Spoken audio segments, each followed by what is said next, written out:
हरिओम हरे कृष्ण। हमारे युवा अक्सर फिल्मों में देखते आए हैं, किस्से कहानियों में सुनते आए हैं, गीतों में सुनते आए हैं, कविताओं में शायरियों में सुनते आए हैं कि इश्क बहुत ऊंची अवस्था होती है, बड़ा पवित्र मकाम होता है एक आशिक का। इसको दुनिया वाले समझेंगे नहीं और उनके दिमाग में यह बात बैठ जाती है। और अक्सर बहुत सारे हमारे युवक, हमारी बेटियां, हमारी युवतियां अपनी जिंदगी को बर्बाद कर रही हैं इस मनोरोग के पीछे। जी हां, ये जो आपकी आशिकी है यह एक मनोरोग है, मन की बीमारी है जो आपको बर्बाद करके छोड़ेगी।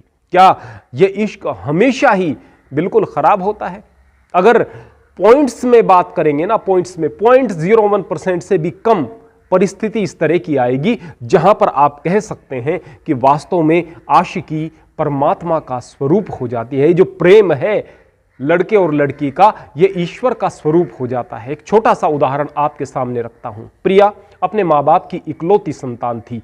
रोहित भी अपने मां बाप की इकलौती संतान था, बस फर्क यह था उसकी मां चल बसी थी और पिता बहुत बीमार रहता था, बड़ा गरीब था रोहित। रोहित भी बहुत खूबसूरत था और प्रिया भी बहुत खूबसूरत। पढ़ाई कर रहे थे दोनों, एक कॉलेज में गए, एक कक्षा में गए।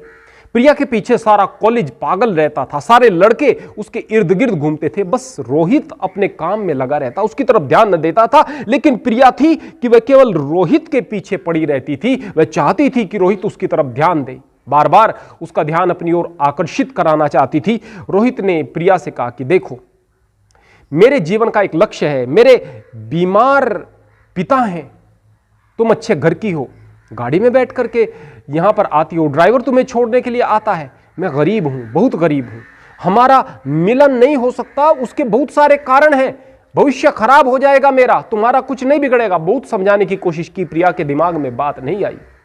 उधर रोहित भी आज परेशान था। मंदिर गया, जाकर के परमात्मा से प्रार्थना की, मेरे मालिक मुझे केवल वो सामर्थ्य दे कि मैं अपने मार्ग से भटक न जाऊं। मेरे पिता जो मुझसे बड़ी आस रखे हुए हैं, बीमार हैं, बचपन में मेरी देखभाल की है, मां का प्यार भी मुझे दे करके बड़ा किया है, उनके अरमानों को पूरा कर पाऊं, मैं अपने सपनों को पूरा कर पाऊं। मेरे मालिक मेरे ध्यान को भटकने मत देना, मुझे सामर्थ्य देना, मेरे दिमाग में अब इस तरह के विचार नहीं आने चाहिए। इस प्रकार की वह बात कर रहा था और अपने लक्ष्य पर अडिग था। उधर प्रिया, उसके दिमाग में केवल रोहित चल रहा था, उसकी तस्वीर को देखती रहती, उसके ख्यालों में खोई रहती। उसके घर वालों को भी पता लग गया कि यह रोहित नाम के किसी लड़के के चक्कर में है, लेकिन उनके घर वालों ने पता किया रोहित उसमें इंटरेस्टेड नहीं है, रोहित अपने काम में लगा हुआ है। वो रोहित की इज्जत करते थे उसके घर वाले, लेकिन वह जानते थे कि बहुत गरीब है, इसके साथ हमारी बेटी का कुछ मेल नहीं है। रोहित प्रिया से दूर रहता था, उसकी एक वजह यह भी थी कि वह बहुत गरीब था। उसे पता था कि आज नहीं कल भी नहीं, शायद उनका स्टेटस मेल नहीं खाएगा और वह कहीं और अच्छी जगह शादी कर लेगी तो ज्यादा बेहतर है। रोहित पढ़ाई लिखाई में बहुत अच्छा करता चला गया, वहीं प्रिया अपनी पढ़ाई लिखाई बिल्कुल पूरे तरीके से भूल गई, हर वक्त रोहित के ख्यालों में खोई रहती। उसके घर वाले शादी करने को कहते, शादी करने को वह तैयार नहीं थी। अभी रोहित पढ़ाई लिखाई में बड़ा अव्वल आते हुए यूपीएससी की तैयारी कर रहा था, कामयाब हुआ, डीएम बन गया। लेकिन कुछ दिनों के बाद उसके पिता संसार को छोड़ करके चले गए। उसे अफसोस इस बात का था कि उसके पिता ज्यादा दिन उसके साथ नहीं रह पाए, लेकिन उसे संतुष्टि इस बात की थी, उसके पिता ने उसको डीएम बने हुए देखा, संतुष्टि इस बात की थी। अभी वह अपने सारे के सारे लक्ष्यों को पूरा कर चुका था, एक कामयाब इंसान था, डीएम था। अब उसके दिमाग में आया कि मुझे शादी करनी चाहिए, लेकिन उसके सबकॉन्शियस में कहीं प्रिया थी। उसने पता किया, ढूंढा, पड़ताल की कि प्रिया कहां पर है। पता चला कि वह इतनी जिद्दी हो गई थी कि अपने मां बाप की बात को नहीं सुनती थी।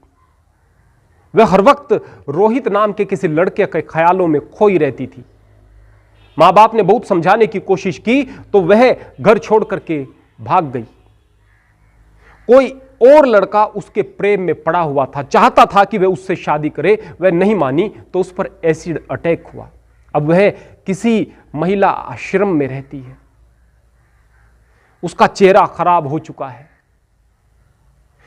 कुछ दिनों के बाद जबकि वह अपनी शक्ल को देख चुकी थी, अपनी हालत को देख चुकी थी, उस स्थिति में उसकी नजर धुंधली धुंधली धुंधली होती चली गई और धीरे धीरे उसकी आंखों की रोशनी भी चली गई।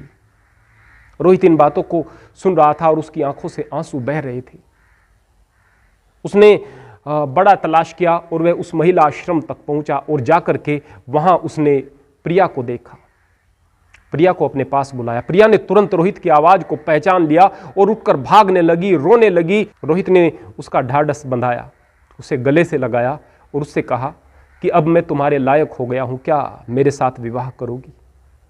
यह बात सुनकर के उसके पैरों के नीचे की जमीन खिसक गई। वो चेहरा जो कि बड़ा भयावह दिखता था, वो चेहरा जिससे लोग नफरत करते थे, आज वो दुनिया को नहीं देख सकती थी, उसके पास आंखें नहीं थी। ऐसे में रोहित जो कि डीएम बन चुका था, जो कि एक हैंडसम लड़का था, वह उससे विवाह करने को तैयार नहीं है, बल्कि उससे कह रहा है कि क्या अब आप मुझसे विवाह करोगी?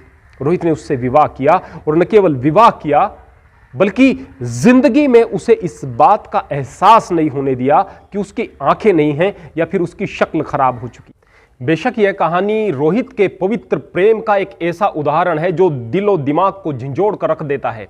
रोहित ने अपने पिता के सपनों को पूरा किया, अपने लक्ष्य को प्राप्त किया और जिंदगी में एक मकाम को हासिल किया, अपने मन को इधर उधर भटकने नहीं दिया। और जब प्यार की बात आई तो अपने त्याग से, अपने समर्पण से और अपने कर्तव्य से उसने लोगों के दिमाग को झंझोड़ कर रख दिया। वास्तव में ऐसे आदमी पूजनीय होते हैं, सम्माननीय होते हैं। लेकिन इस कहानी को यदि आप प्रिया की साइड से देखेंगे तो क्या वह अपने माँ बाप के सपनों का सम्मान कर पाई, उनकी भावनाओं की कद्र कर पाई? कितनी तकलीफ सहन की होगी उसके माता पिता ने, जिनकी वह इकलौती संतान थी जो कि उसको छोड़ करके चली गई। और फिर उसके पश्चात वह एक ऐसी स्थिति में चली गई जो वास्तव में बहुत पीड़ादायक थी। यह आशिकी नहीं है जो आपकी जिंदगी में व्यवधान बन रही है। युवाओं के प्रश्न आते हैं, गुरुजी वो लड़की मेरे दिमाग से नहीं निकल रही, यानी वो बीमारी बन चुकी है। नहीं, वह तो मेरा प्रेम है, मैं उससे इश्क करता हूं। यदि आप अपने माँ बाप से प्रेम करते हैं तो उनका प्रेम आपको हर वक्त प्रेरित करता है कि जिंदगी में आप कुछ बेहतर करो, कुछ आगे बढ़ो। लेकिन जो प्रेम आपके सामने बाधा बन रहा है वह प्रेम नहीं है, वह एक रोग है, मनोरोग है। मनोरोग या शरीर का रोग आपको तुरंत कष्ट दे या न दे, लेकिन उसके परिणाम खराब होते हैं। यदि आपकी जिंदगी में ऐसा कुछ है तो आपको किन चीजों को ध्यान में रखना होगा? 3 कदम उठाने होंगे और आपको इस बीमारी से बचना होगा। प्रथम, अपने कर्तव्य की ओर ध्यान दो। जिसका ध्यान अपने कर्तव्य पर है वह कहीं भटक ही नहीं सकता। बोले कि नहीं, हम ध्यान तो रखते हैं अपने कर्तव्य पर, फिर भी दिमाग से वो लड़की नहीं निकलती या वो लड़का नहीं निकलता। ये ध्यान कैसा है? अपने माँ बाप के प्रति, अपने खानदान के प्रति, अपने समाज के प्रति, जो लोग आपसे जुड़े हुए हैं उनके प्रति आपके क्या कर्तव्य हैं, उन चीजों की तरफ ध्यान देना जरूरी है। दूसरा कदम आपको उठाना होगा, अपने लक्ष्य निर्धारित करें। लक्ष्य क्या है? लक्ष्य आपका पैसा कमाना भी हो सकता है। बोले कि नहीं, पैसे वैसे के चक्कर में मैं ज्यादा नहीं पड़ता। ये सारी की सारी सैद्धांतिक बातें हैं। जब जिंदगी में आप बीमार हो जाओगे ना और बहुत सारे खर्च की आवश्यकता होगी, उस वक्त आप सोचोगे कि काश पैसा होता। आपके माँ बाप, भाई, बेटा, बहन, पत्नी जब पैसे की वजह से मर रहे होंगे और आपके पास पैसा नहीं होगा, आप गिड़गिड़ाएंगे, इधर उधर घूमेंगे, उस वक्त वो सारी की सारी बातें सैद्धांतिक नजर आएंगी। आप डॉक्टर को धन्यवाद देकर या उसके प्रति कृतज्ञता जताकर अस्पताल की सुविधाएं नहीं ले सकते, अपने माँ बाप, अपने रिश्तेदार, अपनी पत्नी, अपनी भाई, अपनी बहन का इलाज नहीं करा सकते। पैसों की जरूरत होती है। बोले कि पैसा तो हमारे पास में पैतृक है, अब हमारा लक्ष्य, अब लक्ष्य होना चाहिए आत्मसिद्धि। यदि पैसा पैतृक है तो आपने क्या कमाया, आपने क्या प्राप्त किया? आत्मसिद्धि जिसके अंदर है नहीं वह इंसान नहीं है। अपने आप को साबित करना है और अपने दम पर कुछ मकाम को हासिल करना है। पैसा भी कमाना है और इज्जत, शोहरत और स्थान, हर एक चीज को कमाना है। अपने लक्ष्य को निर्धारित करो और दिन रात उस लक्ष्य के बारे में सोचो। यदि सोचोगे तो कुछ कर पाओगे और इस मनोरोग से निश्चित तौर पर बच पाओगे। तीसरा कदम होगा, मानव जीवन का उद्देश्य समझें। आप समझें कि आप मनुष्य हैं तो आप मनुष्य क्यों हैं? क्या इसी प्रकार पशुवत जिंदगी जीने के लिए? क्या इसी तरह से सुबह देर से सोकर के उठे इसलिए? क्या इसीलिए कि बस इसी तरह से हल्का फुल्का इधर उधर घूमे, छोटे मोटे काम किए और दिन बीत गया? क्या इसके लिए? यदि ऐसा होता तो फिर आपको जानवर बना दिया गया होता। लेकिन आप मनुष्य हैं, यहां पर कुछ करने के लिए आए हैं। आपने उस शरीर को प्राप्त किया है जो देवताओं को भी दुर्लभ है, क्योंकि इस शरीर से ही मुक्ति का मार्ग खुलता है। देवताओं के लिए भी मुक्ति का मार्ग नहीं है, पशुओं के लिए मुक्ति का मार्ग नहीं है, जानवरों और पक्षियों के लिए मुक्ति का मार्ग नहीं है। आप मनुष्य हैं, आपके लिए मुक्ति का मार्ग है। आप मानव जीवन के अपने उद्देश्य को समझें और परमात्मा के प्रति कृतज्ञता जाहिर करते हुए इसको नियम और अनुशासन में बांध करके आगे बढ़ें।